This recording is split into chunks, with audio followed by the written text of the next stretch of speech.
market slide. How big is your market and basically how much can you make? And this is where you show them your TAM, the total addressable market, MBA speak. Now, the MBA definition, I'm not an MBA, right? I'm the product. I love product. I love design. I love marketing, pitching, positioning. My partners are usually the MBA types. So the definition through TAM for MBA is total market demand for a calculated annual revenue of 100% of the available market is achieved. No, right? That is, maybe some people understand that, but for me, I need to tell it like you would. How much money can we make selling to our market every year? That's it. How much money can we make selling to our market every year? Now, here's what most people do is they'll do a market analysis. And again, TAM, if you Google TAM, there are hundreds of articles on how to do this. I am giving you like the preschool MBA program here. Again, there's people who are way more qualified to talk about this stuff than I am, but here's what I learned by getting the eye rolls constantly. If I go into tomato startup and it's a tomato market is 190 billion, we're going to take 1% of that 190 billion and we got a $1.9 billion business. And the investors are doing my favorite Liz Lemon eye roll, which I send to my sister all the time when she sends me these things.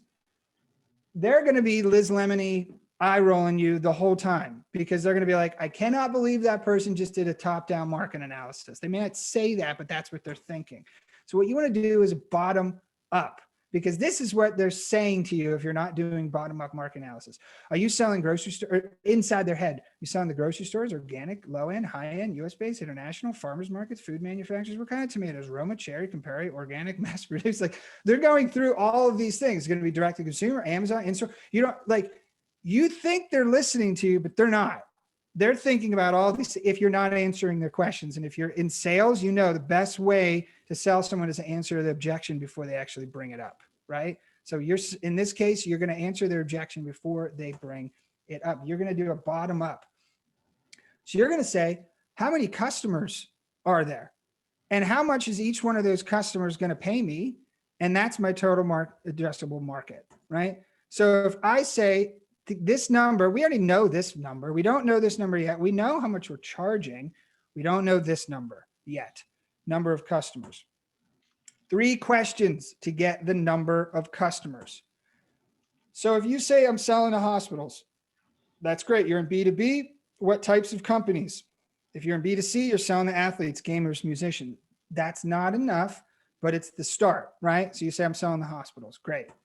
Small, mid-size, enterprise, regional, big, you know, are you selling to Med Express? Are you selling to the big ones? Are you selling to cancer research hospitals, whatever those are? What's the segment within that, right? And then if you're selling to athletes, well, you know, is it high income, low income? Is it, you know, what gender are you going to? Is it male, female, non-binary? It could be anything, right? It could be whatever market segment it is. What age?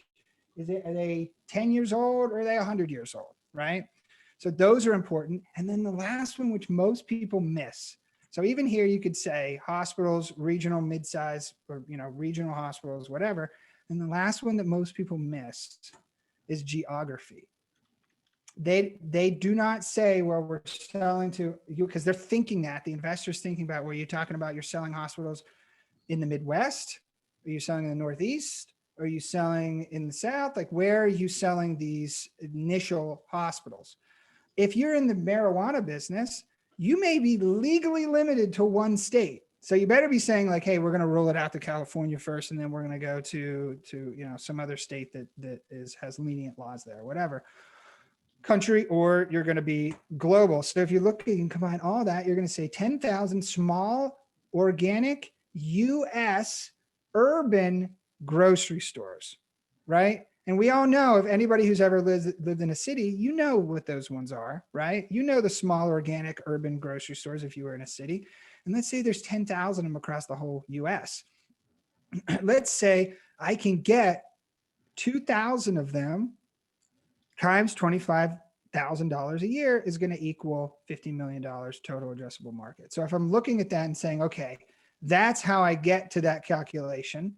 And it's much more picturable inside their head. And it also, I don't know about you, but it feels a lot more achievable than saying like, hey, look, we only need to get this. And this is just the first goal, right? This isn't the end business model versus here where you're like $190 billion tomato market. Like that sounds crazy. Like how could you go after that big of a market and take 1% of it? Like that just doesn't feel realistic versus something like this that feels more realistic.